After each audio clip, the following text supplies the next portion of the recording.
Hi everyone, this is Rebecca from ChemKnits, and today we are going to brew up some yarn with some coffee. I am not personally a coffee drinker by any stretch. If I am going to have coffee, give me the cream and sugar and hold the coffee. But I know that it's something that can be used to dye fiber, so I wanted to finally try dyeing some yarn with some coffee. In the French press, I've added 5 scoops of the ground Folgers coffee using the scoop that comes with the huge industrial-sized box from Costco. And I've just added the hot water, and I'm going to let this brew for a bit while I prepare the yarn. Today's episode of Dyepot Weekly is sponsored by Elizabeth Teresa. Thank you so much for all of your support. In today's dyeing video, I plan to dye 2 skeins of yarn with coffee. 100% wool worsted weight wool of the Andes, and 100 grams of Stroll fingering yarn, which is 75% superwash merino, 25% nylon. I am planning to add the yarn to the coffee dry versus pre-soaking it because I'm curious what kinds of color variations we might get from brewing our yarn with coffee. But I also wanted to add kind of another level to get us some variation on these yarns, and that is by using some cotton thread as resist to bind a portion of the yarn so that way we get limited dye penetration. I'm going to take my thread and wrap it around half of the skein. Kind of tie this in a knot just to get things started, and then I'm going to start wrapping around. Here I've got just a loose end of the thread, but you can use the spool to mark off the area that I want to bind. Okay, about 6 inches or so, and then I will continue wrapping this up, pulling the thread tight to bind off this section of our yarn. And so since I started with the loose end, I'm going to tie a little knot right here and then wrap around some more with the spool of thread until we have this bound nice and tight. When you've got the spool, it can be a bit easier to just kind of unwind as you go to kind of bind this up. So it ends up looking almost like it's been the yarn has been braided or something. But this is a resist kind of tie-dyed technique. And now I'm going to tie off the yarn and show what both of our sections look like. Here we go. We have 2 sections tied off that are about as long as my hand, and the rest of the yarn is just free-flowing for when we dye this yarn with coffee. Now, I would want to point out that I picked a white thread for doing this resist, because if you pick a colored thread or yarn when you're binding your skeins, you risk having some color transfer from whatever you're using for the binding to your yarn. I'm currently heating up more water, but I am just going to press this first batch.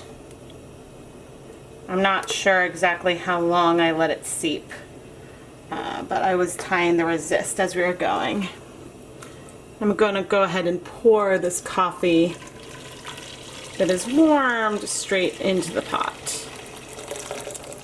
Alright, I wanted to get a sense of our volume of water before I started adding the yarns. And I think I'm going to go ahead and put these grinds through a secondary brew just to get a little more color out of these grinds before we start adding the yarn.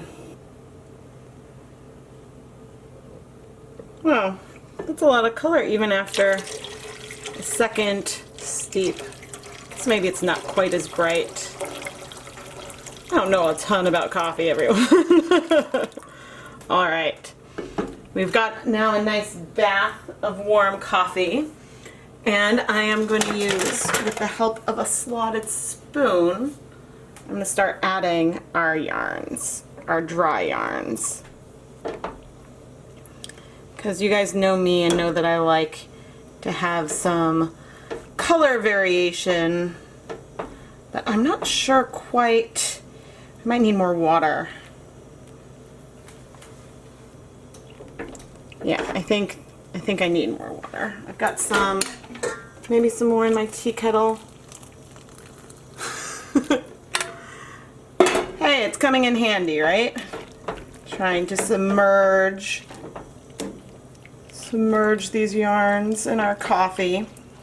Now, I've seen some people use instant coffee before and put it directly in, you know, not filtered or anything, and so they got some pretty cool results.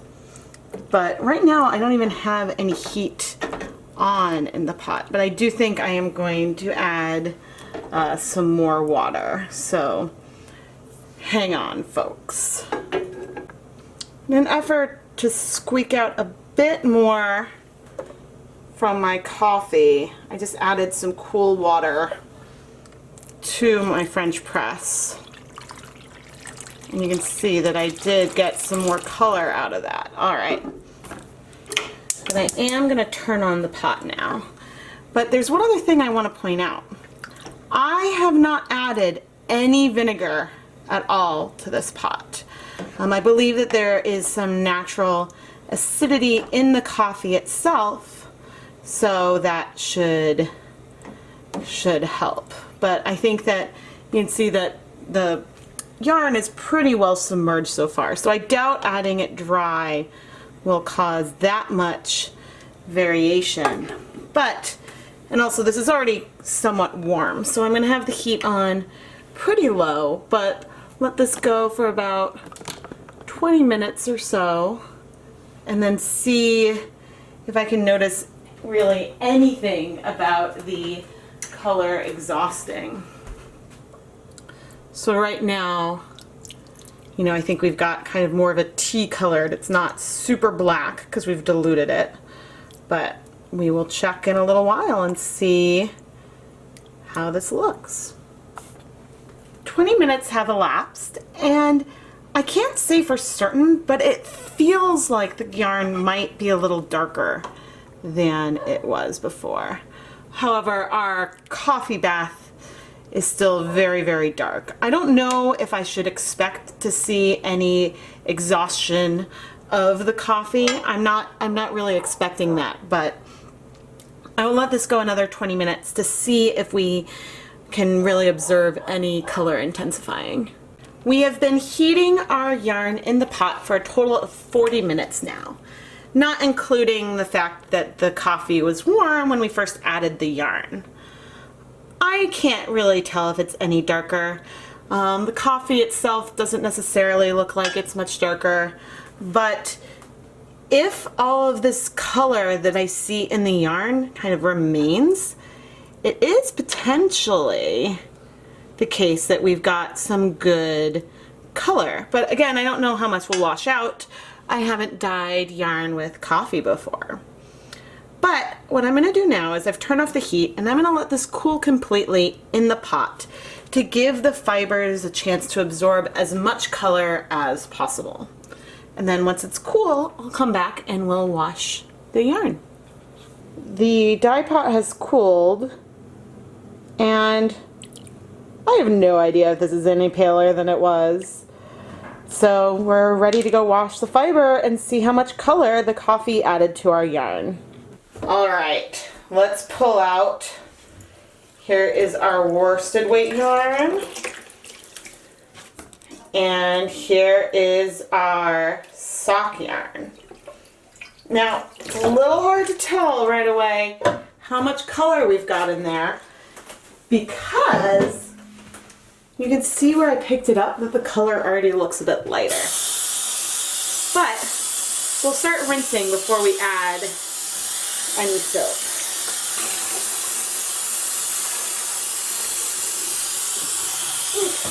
So it looks like after that first rinse, I mean, there's still coffee coming out of the yarn, but it looks like we might have some reasonable color in it.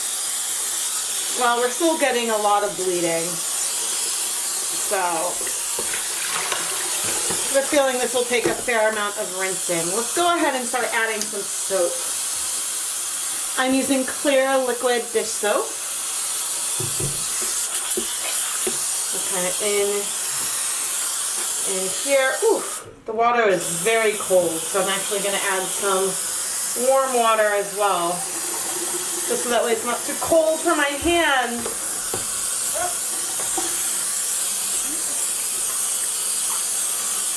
But hey, there's a lot more color that's staying in the fiber than I had expected. But look also at the difference between these two yarns.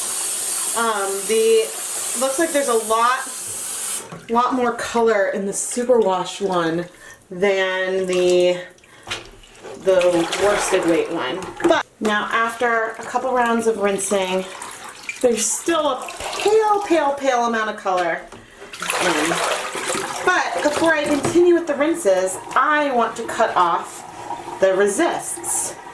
So before removing it, it almost looks like on the worsted weight yarn that the resist portion is just lighter in general, whereas the resist portion, yeah, that might also look a hair lighter on this one.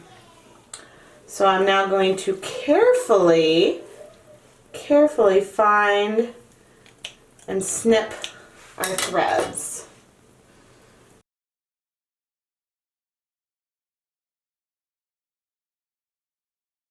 So we've just removed the resists, and do you see what I see? In some of these sections, we see bands of lighter color. Now this is really subtle, but when compared with the other side, this will give us hopefully some really nice tonal variation. And to my eyes, I guess there's a little more water in here. To my eyes, it looks like that even the darker sections in that side are a hair lighter than the rest. But we will have to see as we move forward. And now I need to remove the ties on the worsted weight yarn as well. All right, we removed the resist from our 100% wool yarn. And it's not quite as dramatic as it was in the sock yarn. But I do think that we have a section, maybe of lighter color. I think that the resist did not do quite as much on the 100% wool as it did on the sock yarn.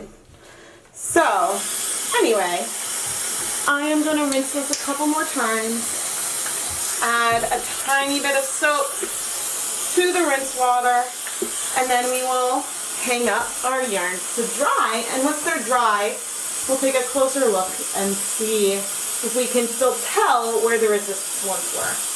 One other thing I'd like to point out is that the 100% cotton thread took very little color, especially compared to the wool. Here are the coffee dyed yarns. Both of the yarns took up a lot of color, but the superwash wool nylon blend seems to be a few shades darker than the 100% wool. And you can even see this on the tie of the wool that is a bit darker than the stroll fingering yarn.